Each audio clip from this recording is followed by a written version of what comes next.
Dans le nord de Paris, aux abords de la place Clichy, il est une adresse très courue en ce moment, ce restaurant éthiopien.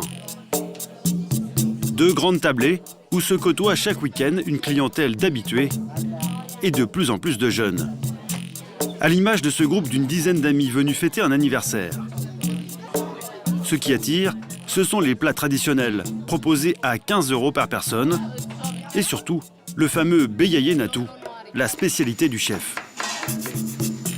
Le secret de Salomon Tisbark, un Éthiopien de 59 ans, ce sont les épices. Le piment doux, piment fort.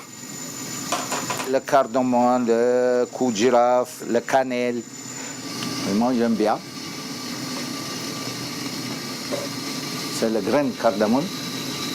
Il fait bien, il sent bien. Ça, c'est le curcuma. Regardez bien, c'est une bonne qualité. La couleur, elle est jolie. Un mélange de 8 arômes différents qui donne ce parfum si savoureux aux préparations du chef. Elles sont présentées sur une immense galette de blé.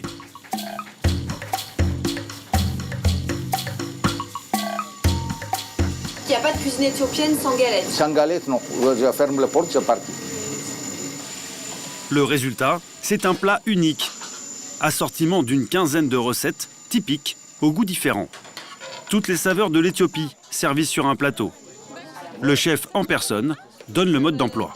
Ça va aller? Vous comprenez ce que vous avez mangé ou non? J'explique. Le bœuf avec le curcuma, à côté le bœuf avec le curry. Ok? Si il pique, le fromage fait un peu calmer. D'accord? D'accord. Allez, bon appétit. L'autre originalité, c'est le rituel pour déguster le beyaye natou. Ici, on mange tous dans le même plat, avec les doigts. C'est tout à fait nouveau. Pour nous les Occidentaux, c'est une manière de manger qui est différente. C'est un goût à prendre, mais après c'est un vrai bonheur. C'est ludique parce que on n'a pas l'habitude de manger ça. C'est des goûts qu'on n'a jamais goûté. C'est comme si on partait en voyage tous ensemble en fait. On est en voyage tous ensemble. Une gastronomie qui fait voyager. C'est ce qui plaît aujourd'hui à de plus en plus de Français. Et pas seulement dans les restaurants exotiques.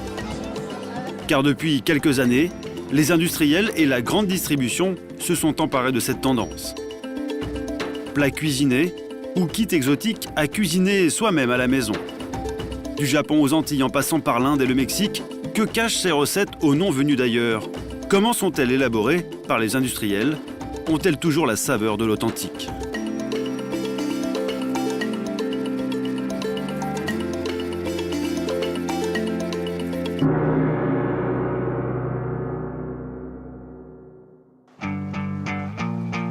Notre enquête débute au Japon, à Osaka, la 3e ville du pays. Une des capitales mondiales de la gastronomie, réputée pour ses spécialités de poisson. Le quartier de Dotonbori est l'un des plus colorés de la ville.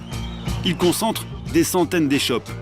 On peut y déguster 24 heures sur 24 des ankas vendus en barquette. On surnomme cela la street food. C'est ici qu'une fois par an, Audrey Jury des Camiers vient renifler la tendance et chercher l'inspiration. Ce n'est pas une touriste, mais la patronne d'une grande marque française qui commercialise des spécialités japonaises dans nos supermarchés. Sa marque est l'un des leaders avec 33 produits en rayon. Des sauces, des nouilles, des soupes et même des coffrets pour fabriquer soi-même des sushis à la maison. Pour prendre de vitesse ses nombreux concurrents, Audrey est sans cesse en recherche de nouveautés. Alors, avec l'aide de son contact sur place, elle est à l'affût de toute spécialité qui pourrait correspondre au goût et aux habitudes des consommateurs français.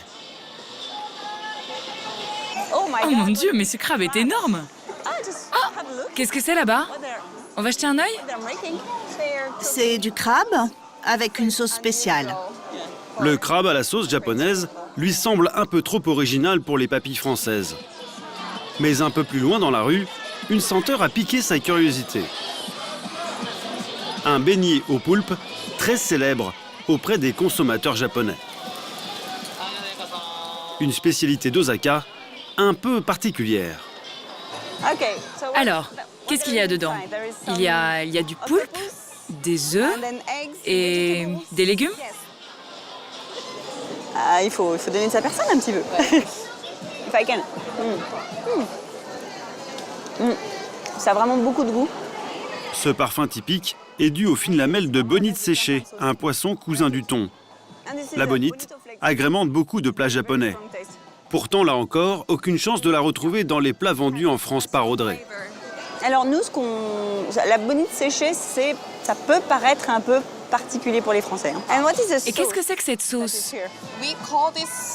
On l'appelle sauce, mais c'est en fait un mélange d'épices, de fruits et de légumes. C'est très doux. C'est une sauce qui est un peu sucrée-salée, qui est assez bonne.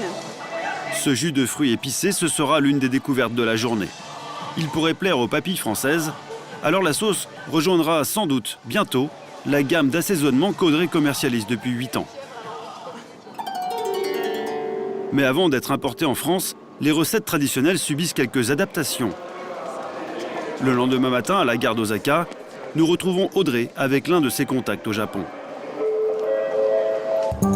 Direction Nagoya, à bord du mythique Shinkansen, le TGV japonais au look futuriste. Pour fabriquer ces sauces, des milliers de litres chaque année, Audrey ne s'adresse pas à de petits producteurs locaux. L'un de ses principaux fournisseurs, c'est ce géant de l'agroalimentaire. Depuis 240 ans, l'industriel fabrique, selon la tradition, la sauce soja qui accompagne les sushis. Hello Hiroshi. Bonjour Hiroshi. Good to see you. Contente de vous revoir. Good to see you again. Contente de vous revoir. Thank you so Merci much. beaucoup. Une usine ultra moderne où l'on respecte néanmoins le protocole ancestral. Voilà, c'est très très rigolo. Parce que donc vous êtes en costume, en tailleur, et puis vous êtes en petits chaussons. Donc voilà, c'est comme ça qu'on fait les réunions, en chaussons. Si Audrey a fait appel à ce fournisseur, c'est qu'il a accepté de faire quelques entorses à la tradition. Au Japon, la sauce soja est très salée. En France, l'excès de sel est décrié car mauvais pour la santé. Il y a quelques mois, Audrey a donc demandé à ses ingénieurs d'élaborer une sauce soja moins salée que la recette traditionnelle japonaise. Aujourd'hui, c'est l'heure du test pour plusieurs prototypes qui portent encore des noms de code. La première sauce comporte 17% de sel en moins.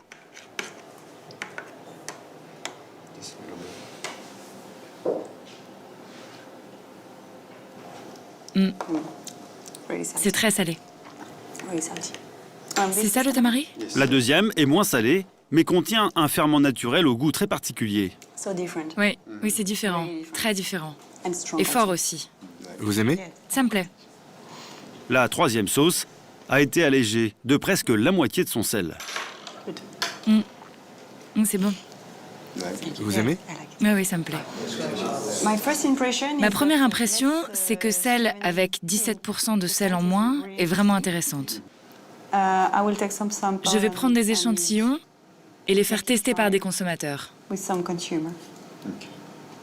Thank you very much Merci for beaucoup having pour doing tout ce all travail. this work. Pour parvenir au goût qui plaît à Audrey, il a donc fallu changer les proportions.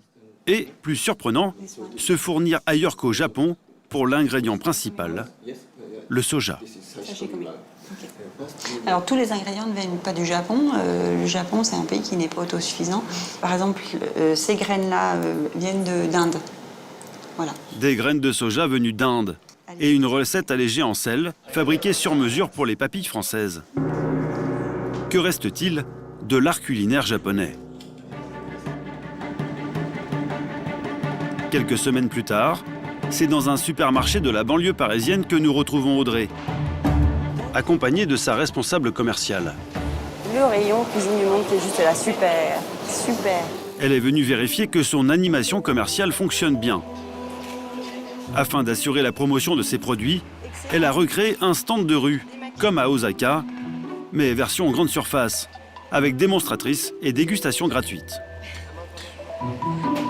En vedette, son nouveau kit sushi à 8 €. Ah, c'est sympa, c'est coloré, c'est vivant, c'est sympa. On y trouve tout, sauf le poisson, pour fabriquer des sushis et des makis chez soi.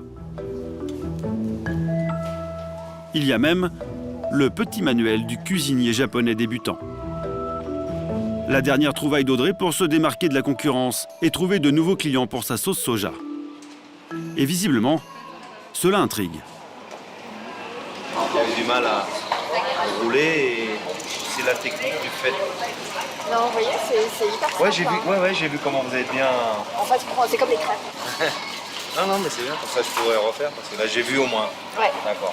Donc vous faites les sushis vous-même à la maison? Ouais, je l'ai fait, mais c'est très bien, c'est super. Et puis maintenant, on met ce qu'on veut, j'en fais au thon, j'en fais au saumon, tout ça, et c'est pas mal, c'est une bonne idée. Mais à y regarder de plus près, dans la gamme de produits vendus par Audrey, il n'y a pas que la sauce soja qui ne soit pas tout à fait japonaise. Le gingembre vient de Thaïlande. Ainsi que cette sauce curry, pourtant vendue comme japonaise. Et même la fameuse algue, typiquement japonaise, qui entoure les makis, a une provenance plutôt étonnante. Audrey a dû s'adapter après l'explosion de la centrale nucléaire dans la baie de Fukushima. Donc ça, c'est un produit qui vient de la mer. Quand il y a eu Fukushima, on a tout de suite réagi et on a changé notre approvisionnement. Voilà, du coup, c'est plus fabriqué au Japon, mais en Chine. Résultat, avec son algue chinoise, son gingembre et son riz thaïlandais, sa sauce au soja indien, pas sûr que le kit à 8 € nous transporte jusqu'à Osaka. Et pourtant, la promesse d'exotisme séduit de plus en plus de consommateurs. Dans cette grande surface, le rayon cuisine du monde a été multiplié par 3. Nous avons toute une gamme des produits anglais, des produits américains et aussi une gamme mexicaine qui a beaucoup de succès, notamment auprès des jeunes. C'est une vraie tendance. Le rayon produits du monde en 2014 a progressé de 20%. Et la promesse d'évasion a aussi envahi d'autres rayons, des bacs à surgeler au rayon frais. Alors là, nous sommes au rayon traiteur, libre-service. Donc on a le poulet au curry, la moussaka, le colombo. Mais avec un prix entre 2 et 5 €. Qu'y a-t-il réellement dans ces barquettes? Pour le savoir, nous nous sommes intéressés à une cuisine qui sent bon le soleil, la cuisine créole, parmi les plus fortes progressions ces dernières années. À l'image de ces boudins, un symbole des Antilles. Sur la trace de cette spécialité, nous pensions nous envoler pour la Guadeloupe ou la Martinique. Mais pas du tout. Notre enquête nous a conduit à Montdidier, en Picardie. Ici, pas de cocotier ni de sable blanc, mais une usine. C'est ici que sont fabriqués les boudins surgelés. L'usine en débite une demi-tonne par jour. Le patron, Jean-Jacques Thérault, fabrique aussi des crabes farcis, ou encore ce colombo de porc en préparation. Et après le cabri, tu lances le poulet? Porc? D'accord. Jean-Jacques Thérault est le seul industriel à nous avoir ouvert ses portes pour nous montrer la fabrication de ces plats exotiques, notamment des acras de morue, son produit phare en fabrication ce jour-là. Il en prépare 2 tonnes par jour pour près de 200 clients, essentiellement des enseignes de la grande distribution. Et s'il dit respecter la recette traditionnelle, les ingrédients n'ont pourtant jamais vu le soleil des Antilles. Les ingrédients viennent d'où? Les oignons du centre de la France, la farine de Picardie, les œufs de Picardie, la morue bien sûr, parce que des acras de morue sans morue, ça ne serait pas possible. Donc la morue vient du nord ou de Bretagne, morue qu'on reçoit salée. Et les épices?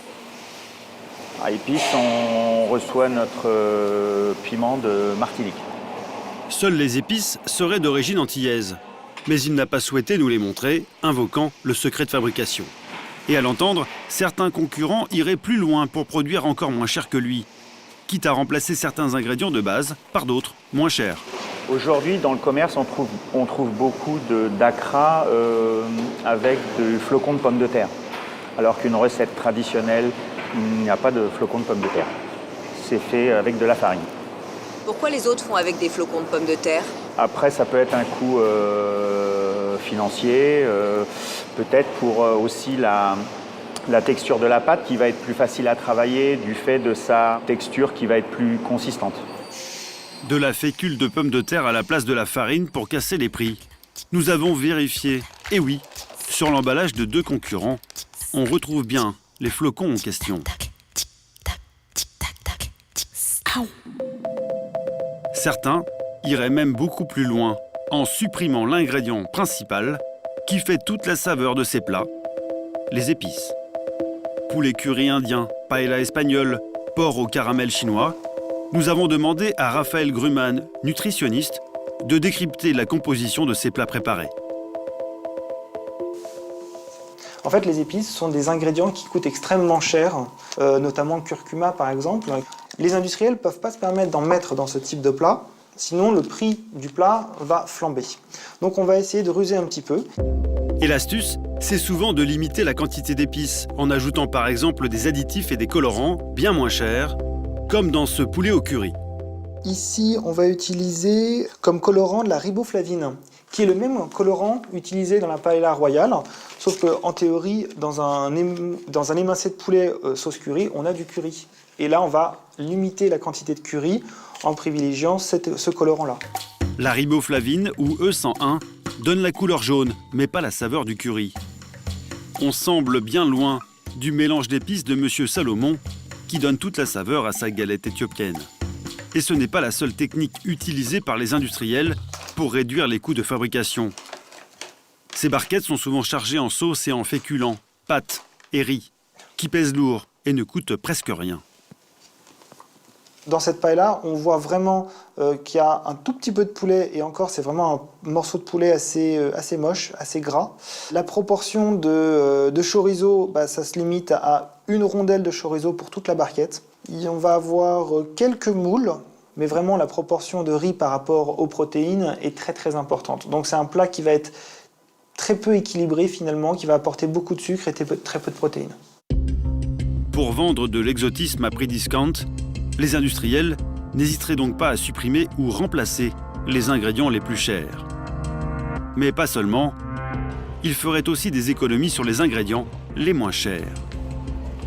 Comme le riz, indispensable compagnon de la plupart des plats exotiques. Nous avons pris l'exemple du riz basmati, un tiers des paquets vendus en supermarché. Ce qui fait son succès, c'est son parfum et ses grains longs et fins qui ne collent pas à la cuisson. Des qualités uniques qui justifient un prix élevé. Jusqu'à 5 € le kilo, 2 fois plus cher qu'un simple riz blanc. Et pourtant, malgré ce prix élevé, les riz basmati ne sont pas toujours aussi authentiques que l'annoncent les étiquettes. Le riz basmati ne pousse que dans une toute petite région du monde, au nord de l'Inde, dans les plaines du Pendjab. Difficile à cultiver, fragile, il n'y a qu'une récolte par an contre plusieurs pour d'autres variétés. Résultat, une production limitée et très convoitée. Le basmati est en effet au cœur d'une bataille mondiale. Après chaque récolte, des acheteurs de tous les continents affluent ici pour faire leur marché. Jean-Pierre Brun est l'un d'entre eux. Donc là, on est vraiment sur la route qui part de Delhi et qui va vers le nord, qui est la colonne vertébrale du basmati. Ça, c'est une usine avec plein de camions devant à l'entrée. Courtier en riz pour plusieurs marques européennes, Jean-Pierre Brun sillonne le nord de l'Inde depuis 10 ans pour négocier le basmati au meilleur prix, tout en s'assurant de sa qualité. Le basmati, c'est le roi des riz. C'est quand même un produit qui est haut de gamme, donc qui est stratégique et qu'il faut venir voir, qu'il faut vérifier, qu'il faut soigner, qu'il faut bien traiter et qu'il faut vérifier à tous les stades de sa transformation et de son parcours jusqu'au petit paquet. Jean-Pierre Brun est vigilant, car il soupçonne les producteurs indiens d'utiliser quelques combines pour répondre à une demande mondiale en constante augmentation. Et ça commencerait sur les marchés comme celui-ci, où l'on vend chaque récolte à la criée. C'est du traditionnel ou une autre variété? Il faut l'œil avisé de Jean-Pierre pour reconnaître un pur basmati sous sa gangue. Là, on est sur une variété traditionnelle qui est la variété de base du basmati, la plus chère, la moins productive à l'hectare aussi. C'est la raison pour laquelle elle est si chère. Et on la reconnaît parce que c'est un grain qui fait une courbe qui est très longue. Si on regarde, on reconnaît bien tous les grains qui sont de la même espèce. Il n'y a pas de mélange là-dedans. Mais sur cet énorme marché, les producteurs locaux ne vendent pas seulement du basmati. On trouve aussi d'autres variétés de riz dont les tas ne sont pas bien éloignés et qui ressemblent à s'y méprendre à du basmati. Or, les prix sont très différents, jusqu'à 10 fois moins cher pour un riz blanc ordinaire. Il est donc très tentant de mélanger les deux. Une pratique que ne nient pas les producteurs, même s'ils en rejettent la responsabilité sur les intermédiaires qui achètent et revendent aux industriels. Comme vous avez vu, on a vendu cette variété-là 2491 roupies. Et l'autre là-bas, plus cher, 3150. Elles sont vendues séparément. S'il y a mélange, c'est fait après par le grossiste. C'est une demande de l'acheteur. Il demande « faites-moi le lot comme ci, comme ça ». Après, la compagnie fait ce qu'elle veut. Jean-Pierre Brun suspecte, lui, les vendeurs indiens de faire le mélange lors de la mise en sac. Un peu à l'écart du marché à ciel ouvert, voici l'un de ses plus gros fournisseurs. Il vient de lui commander 120 tonnes de basmati, mais pas question d'expédier le riz vers l'Europe sans un dernier contrôle. Jean-Pierre Brun ne fait confiance à personne. Il réalise systématiquement des prélèvements qui partent pour analyse ADN dans un laboratoire en France. Ok. Donc c'est bon, hein? Pour ce lot réservé il y a quelques mois, pas de problème. C'est bien du basmati traditionnel. D'accord. Donc on peut charger, hein? So it's okay, you can... C'est bon, vous pouvez charger. Yes, you can go ahead. On peut y aller. On libère le stock. Ça part en France? Ça part en Italie. Mais ça pourrait partir en France. Ce serait la même procédure. Les importateurs européens ont mis en place des analyses ADN car ils se sont aperçus il y a 20 ans que près d'un paquet sur deux vendu dans le commerce contenait des mélanges. Aujourd'hui, la réglementation européenne tolère que dans un paquet de basmati, 5% du riz soit d'une autre variété, pour tenir compte d'un mélange accidentel lors de la récolte, du stockage ou du transport. Cette règle des 5% est-elle respectée? Pour le savoir, nous avons demandé à ce laboratoire en Normandie, spécialisé dans la traçabilité alimentaire, d'analyser 5 paquets achetés en supermarché. Une première observation à l'œil nu laisse peu de doute sur le mélange. Si nous prenons un grain typique du riz basmati, donc un long blanc, et là à côté, on a un grain petit, court, plat, mais blanc aussi. A priori, ce serait une autre variété. Oui, et qui a de grands risques de ne pas être un riz basmati. Après analyse génétique, sur 5 paquets, aucun ne contenait du basmati à 100%. 4 respectent la règle des 5%. Et pour l'échantillon qui paraissait suspect à l'œil nu, la présence d'un mélange se confirme. Sur un échantillon, eh bien, on a différentes grains de riz qui sont présents et on ne peut pas conclure. C'est la limite technologique du procédé de contrôle. Lorsque plus de 4 variétés différentes sont retrouvées dans un même paquet, les machines sont en échec et ne peuvent interpréter les résultats. Cette grande marque de riz, qui promet pourtant un riz du Pendjab sélection garantie, a-t-elle sciemment mélangé 4 variétés? Nous avons posé la question à l'industriel. Bonjour. Oui, bonjour Madame Lauriane Baudin, je suis la journaliste de France 2, d'Envoyé spécial. L'un de ses responsables admet que mélanger des riz différents est une pratique courante. On a des assemblages de variétés pour réaliser nos produits. Dans tout produit, il peut y avoir plusieurs variétés. Parfois, spécifiquement, on peut avoir une seule et même variété quand on l'a spécifiée de manière très précise, mais il n'y a aucune obligation, on ne s'est pas donné cette règle-là d'avoir une seule variété. La marque tient à préciser que même si 4 riz différents peuvent être retrouvés dans un même paquet, tous seraient des variétés de basmati. Donc c'est bien l'engagement qu'on prend, c'est d'avoir des variétés basmati, mais on ne dit pas une seule variété. D'accord, et ces 4 variétés, ce sont a priori vraiment du basmati, mais... Ce qui est très important pour nous, c'est que ce soit des variétés de basmati. Sous l'appellation riz basmati, nous n'avons jamais mélangé de riz basmati avec du non basmati. Eh bien écoutez, merci à vous. Au revoir, merci. Difficile de savoir qui du producteur en Inde, des différents intermédiaires ou des industriels qui conditionnent le riz en paquet organiserait les mélanges. Mais un test réalisé il y a 2 ans par UFC Que Choisir a révélé que sur 9 paquets que nous achetons en grande surface, plus de la moitié ne respectait pas la règle des 5%.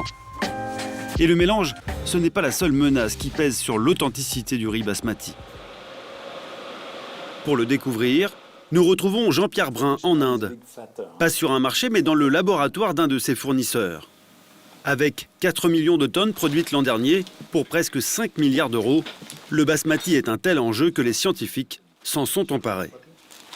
De plus en plus, ce que les producteurs indiens proposent à Jean-Pierre Brun, ce sont ces hybrides. Des croisements entre riz basmati traditionnel et d'autres variétés moins nobles qui permettent d'améliorer les rendements et faire baisser les prix. Ces nouvelles variétés ont une texture différente comparée aux traditionnelles. C'est vrai. Effectivement, ces grains croisés ont moins d'arômes que le basmati.